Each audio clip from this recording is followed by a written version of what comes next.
Hi guys! Hello losers, kumusta? Oh, dumating na yung takusa. Anong sabi nyo? Diana, wala. Nagbibiro lang naman kami. Hi Diana, anong orderin mo? Huwag nyo na ulit sasabihin yan. Mascot, hello. Nandito ka pala ulit? Oh, Kitty, sa wakas, nandito ka na rin. Relax, natulog lang ako sa bahay ni Diana. Hello? Girls, huwag kayong mag-alala. Kaya ko to.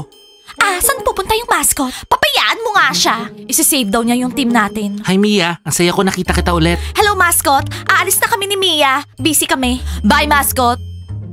So anong nangyari? Successful ka ba? Diana, pwede bang patingin kung ano nakasulat sa tattoo mo? Diana, gusto nilang malaman kung ano yung tattoo. Iba naman yata gusto mo makita eh. Smiley, relax. Ang sabi, wala akong pakialam. Bravasti, magpapatattoo din ako ng ganun. Wala akong pakialam kahit anong mangyari.